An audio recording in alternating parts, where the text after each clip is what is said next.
Today, we're counting down the top 10 best mechanics of all time, based on impact, longevity, design brilliance, and how deeply they shape the game. Some mechanics are clever, some are powerful, and some are so fundamental, it's hard to imagine Magic without them. First up, we have a mechanic that quietly fixes one of Magic's oldest problems, variance. At number 10, we have cycling, first introduced in 1998 in Urza Saga. Cycling allows you to pay a cost, discard the card, and draw a new one. That's it. Simple and elegant. It prevents dead draws, it smooths mana issues, and it gives decks flexibility without sacrificing power. Over 25 years later, cycling still shows up in sets because it simply makes Magic better. Up next, we have a mechanic responsible for some of the most memorable plays in Magic's history. At number 9, we have Miracle, which debuted in 2012 in Avacyn Restored. If it's the first card you drew in a turn, you can reveal it and cast it for its Miracle cost. Miracle turns draw steps into suspense.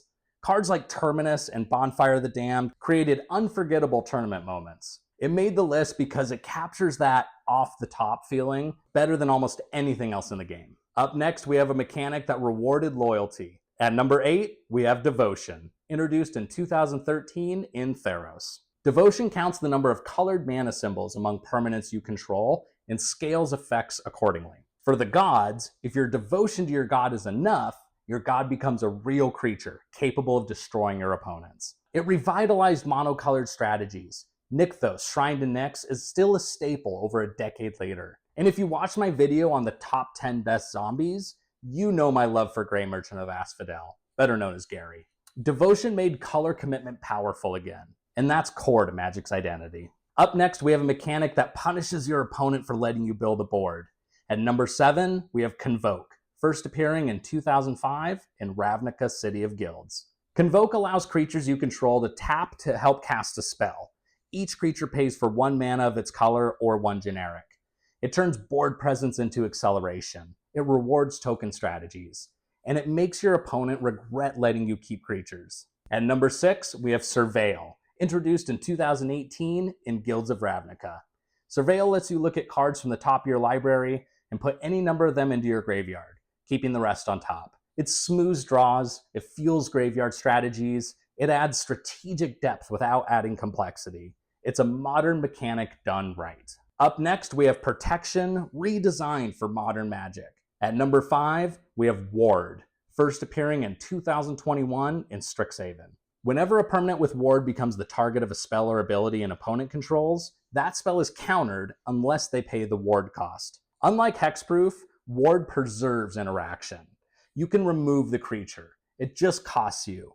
It solved a design problem Magic had struggled with for years. Up next, we have flexibility at its finest. At number 4, we have Evoke, introduced in 2007 in Lorwyn. Evoke lets you cast a creature for an alternate cost. When it enters, you sacrifice it immediately. You get the enter the battlefield effect, but not the body. It creates tempo decisions, it rewards smart sequencing, and in recent years, it's defined entire formats. Up next, we have a mechanic that celebrates the most fundamental action in Magic. At number 3, we have Landfall, first introduced in 2009 in Zendikar. Landfall triggers whenever a land enters the battlefield under your control. It turns fetch lands into engines. It made ramp even more explosive. It made every land drop matter. Few mechanics are so tightly connected to a plane's identity. Up next, we have one of the most beloved mechanics ever printed. At number 2, we have Flashback, which debuted in 2001 in Odyssey. Flashback allows you to cast a spell from your graveyard for an alternate cost. Afterward, it's exiled. It turned the graveyard into a second hand. It created value engines. It shaped entire limited formats. It defined Innistrad years later. And finally, the mechanic that predates almost everything else. At number 1, first appearing in 1993 in Alpha, Magic's very first set, we have Flying.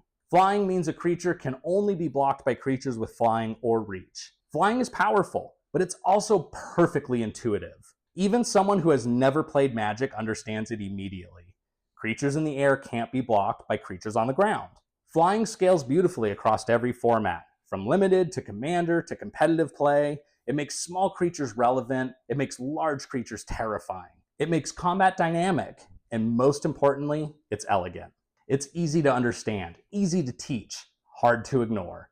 For over 30 years, flying has been one of the most consistent, balanced, and strategically important mechanics in the game. That's why flying is number one. Let me know in the comments, which mechanic do you think should have been higher? And which one do you think I completely missed? I'll see you in the next one.